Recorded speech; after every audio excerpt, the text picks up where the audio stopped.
Okay, section 14.4 is kind of bridging the gap. We talked a little bit in 14.3 how sequences and series are very related, and here we're talking about arithmetic and geometric series, and specifically their partial sums.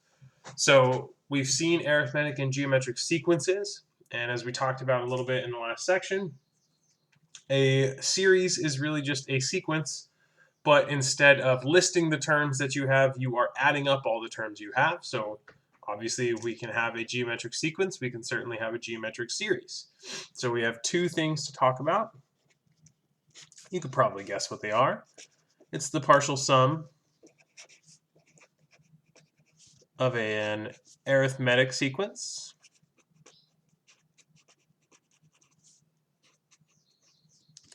I said sequence, series, I did it. And the second thing is the partial sum of a geometric series. Of a geometric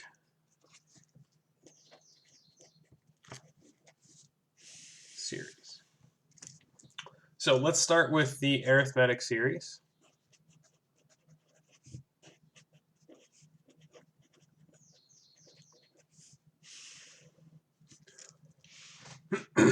So one thing I didn't say in the last section about series that I do like to say whenever I teach series is it's one of those words, the actual English word series is both singular and plural. So in this connotation, arithmetic series, I'm talking about multiple series, but you can also just talk about one series.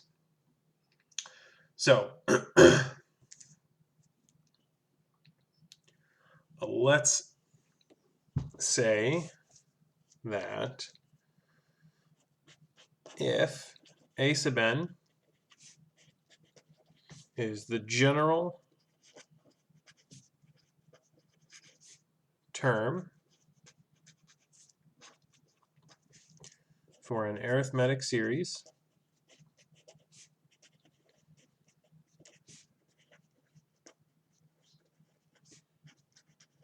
then the nth partial sum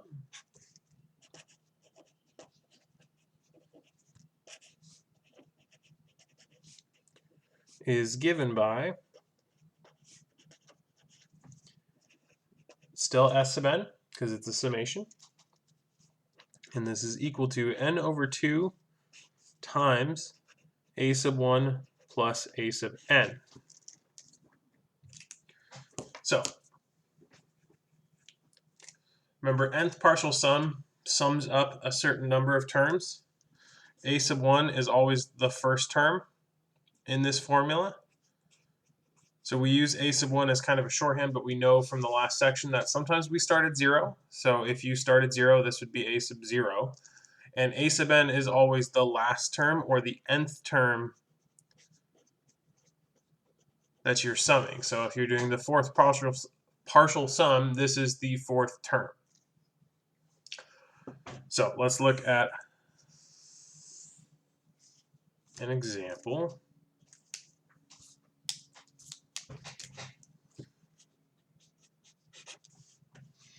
So let's let 2, 5, 8, 11, 14, etc. be an arithmetic sequence.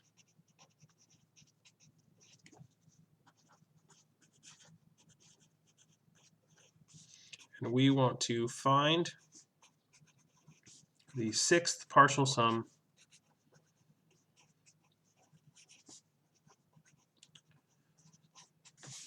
of the corresponding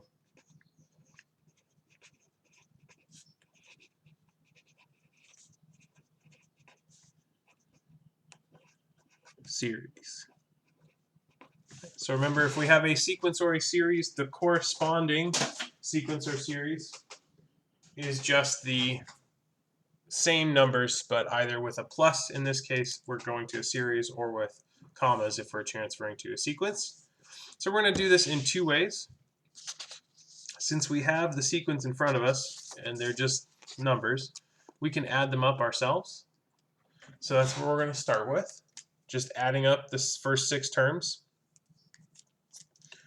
So we have 2 plus 5 plus 8 plus 11 plus 14, and looking at the pattern here, we're adding 3 every time. So the sixth term should be 17. And then if we add these up, we are going to get, if I've done my math correctly, 57.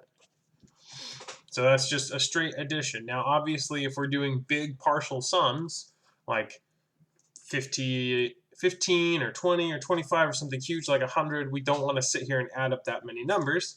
So let's check our formula and make sure it works. So S sub 6, bring this down, says we do 6 over 2 times the first term, which is 2, plus the last term for us is 17. And so this is going to be 3 times 19, which does equal 57. So our formula does work. So you don't need to add up arithmetic series anymore, term by term. We have this wonderful formula, and this is always going to be true for every arithmetic series / arithmetic sequence that you create sums for. So one of the most common uses of, or one of the most common arithmetic series and sequences that we see all the time are the integers. We don't think of it as an arithmetic sequence or an arithmetic series, but it is. So we can get asked the question like this: find the sum of the first 100 positive integers, our counting numbers. So remember, this is 1, 2, 3, etc. So since we start at 1, the 100th positive integer is 100. So S sub 100 is going to be 100 over 2 times 1 plus 100, which is 50 times 101, or 5,050.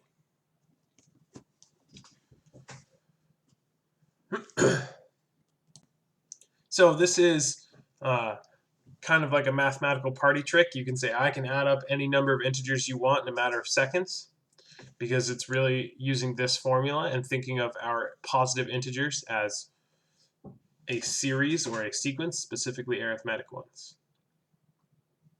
All right, so this is just a fun little problem. You'll have a couple in the homework that are like this. So that's, once you do a couple of these in the homework and get practice with it, there's nothing else to it. You use your formula for an arithmetic sequence or arithmetic series, and your partial sums become really easy. So next we want to look at partial sums of geometric series.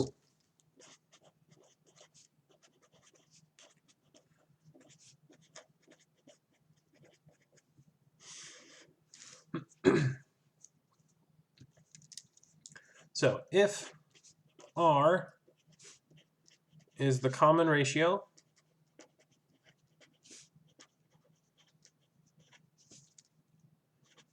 of a geometric series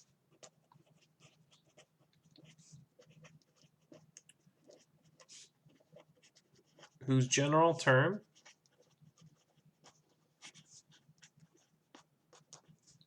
is given by a sub n, then the nth partial sum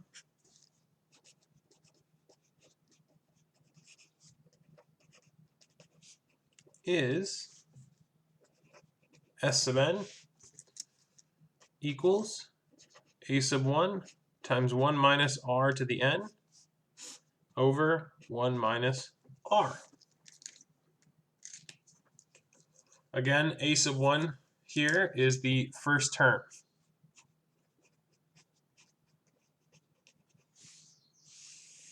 So we denote it with a sub 1, but just like before, if your series or sequence starts with 0, with a sub 0, then you start at 0. It's just whatever your first term is. A sub 1 is the traditional way of denoting that.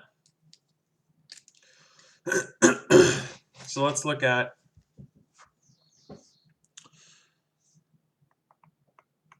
an example here.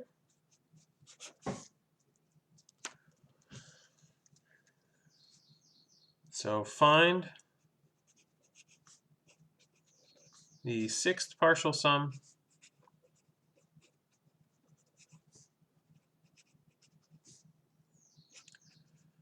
for the geometric sequence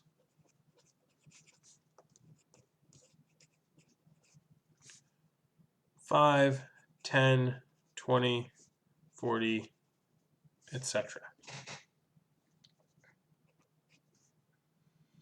So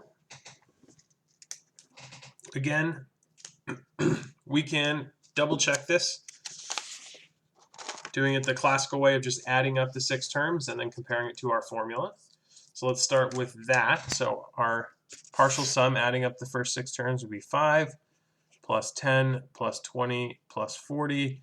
Now looking at this pattern, I notice that each of these is the previous number multiplied by 2. So the next term would be 80, and then plus 160. And then when you add those all up, you get a grand total of 315. So let's compare this with our formula here. So S sub 6, our first term is 5. 1 minus our common ratio we identified before as 2, because 10 divided by 5 is 2, 20 divided by 10 is 2, 40 divided by 20 is 2. So this is 2 to the 6th over 1 minus 2.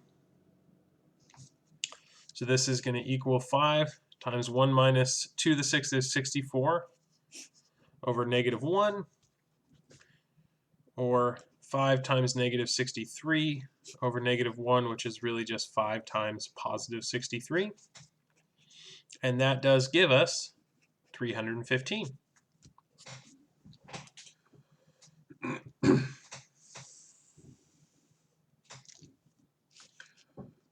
So the integers, unlike in the previous example, they're not geometric. They're not a geometric sequence. They're an arithmetic sequence. So there's no fun little party trick that I can teach you here. There is something very particular about geometric sequences and geometric series. It has to do when they are infinite. So if a geometric sequence or series is infinite,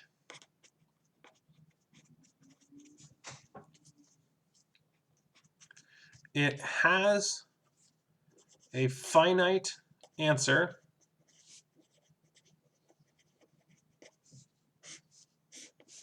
if and only if r is less than 1. Then S equals a sub 1 over 1 minus r.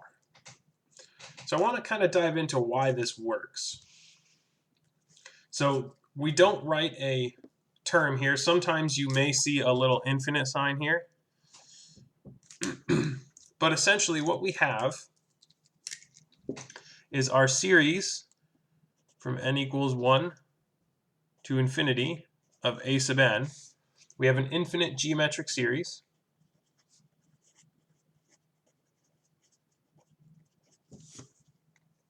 So we know that a sub n equals a sub 1 times r to the n. Remember, that's our general formula for geometric series. So now we want to look at, why does this actually have an answer? Because it's an infinite series. So you're adding an infinite number of things. But what happens to r if r is less than 1, we can show with an easy example, 1/2. So if we add 1/2 to the 10th, or we multiply a1 to the 10th times 1/2 to the 10th, not to the 10th, then we end up with a1 or a1 over 2 to the 10th. If we continue this reasoning with 100, so this would be the 10th term, excuse me, this becomes a1 over 2 to the 100th. And the 1,000,000th term, another 0 here, becomes a1 over 2 to the 1,000,000th. Well, if you plug 2 to the 1,000,000th into your calculator,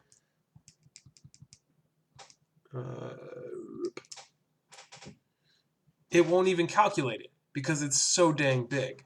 Now, a1 is not going to change. Even if a1 is in a big number like a million or something, this 2 to the 1,000,000th is even bigger. Now what happens if we do a to the 1,000,000th? Well, this is a1 over 2 to the 1,000,000th. And this number on the bottom here is so large that it's hard to even comprehend how big it actually is. So when we start finding these massive, massive values of r to the n, they go to the denominator because r is less than 1, like 1/2 is, which means eventually this is essentially like adding 0. It's like when we talk about fractions, and as the denominator gets bigger, the fraction gets smaller. And if I give you 1/1,000,000th of a slice of pizza, you're not really getting any pizza, and you kind of hate me for saying that I was giving you pizza, because I'm essentially giving you nothing. I'm scraping off some molecules for you to enjoy. Delicious, isn't it? So when we have a geometric series, when the r value is less than 1, if we look at our formula, S sub n equals a1 times 1 minus r to the n over 1 minus r, well, r is less than 1, so r to the n, as n goes to infinity, S infinity is a1 times 1 minus r to the infinity over 1 minus r. And yes, I know that this is bad notation, and I've said before not to do this, but we're just using it as some shorthand to understand what's happening. Because that r is so big, or is so small, it's less than 1, when we go to infinity, the same thing that happened here again occurs, and this is essentially 0. So we can approximate this as 1 minus 0 over 1 minus r. And that's just a1 over 1 minus r. And then because it's an infinite sum, an infinite series, we're taking all the terms, we drop the infinity, and we say, okay, the total sum for this geometric series is a1 over 1 minus r. Again, though, this is really important that r is less than 1.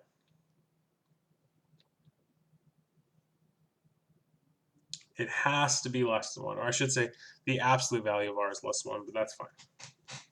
So let's take a look at a couple examples, and that will finish up this section.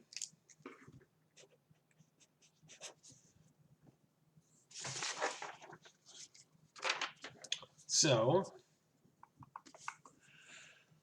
let's find the total sum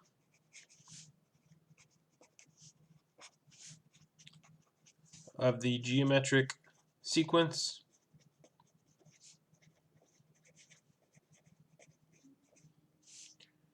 two 2/3, 2/9, 2 over 27, ... All right, so our first goal is always to identify the r. So remember, we take 2/3 divided by 2, and we need to check it against 2/9 divided by 2/3, and we should check that against 2/27 divided by 2/9.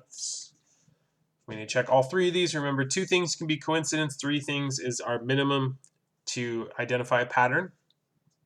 So this equals 2 over 3 times 1/2, which equals 1/3.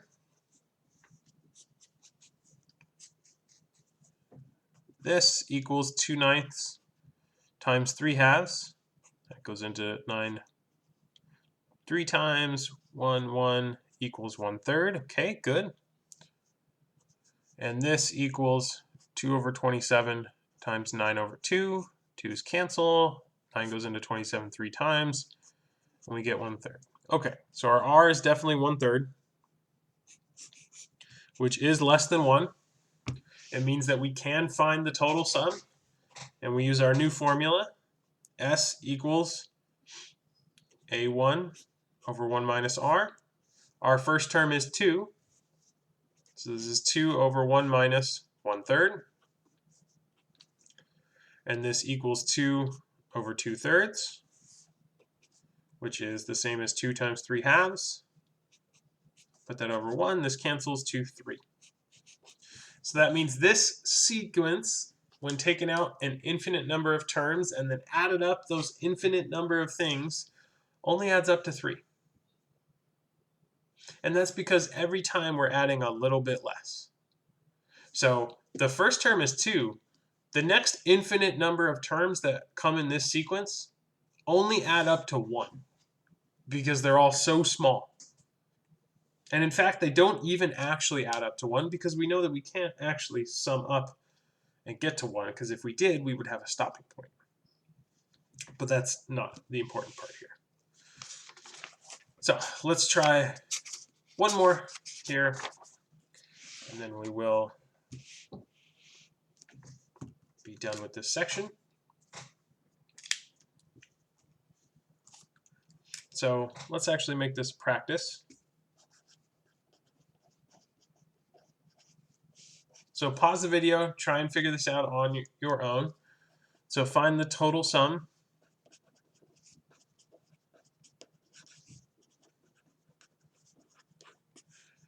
of 7, 7/4, 7/16, 7/64, etc., if possible.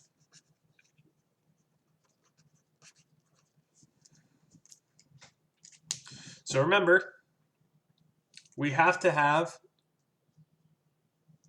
an r value less than 1. If we don't, we can't actually find the infinite sum.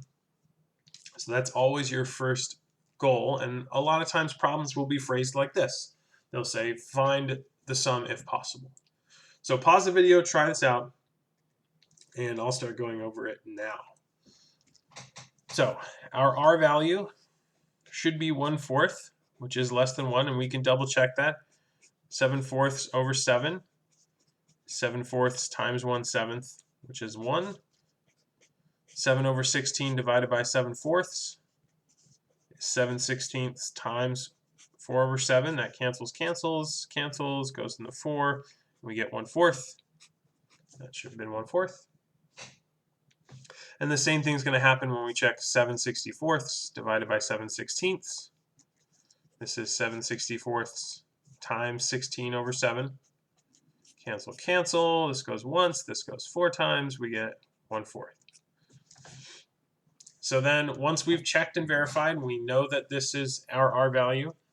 Our sum is then a1 over 1 minus r. Our first term is 7 over 1 minus 1/4.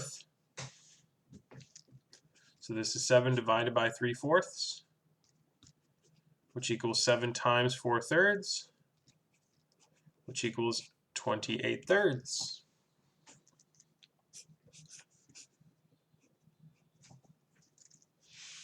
And this is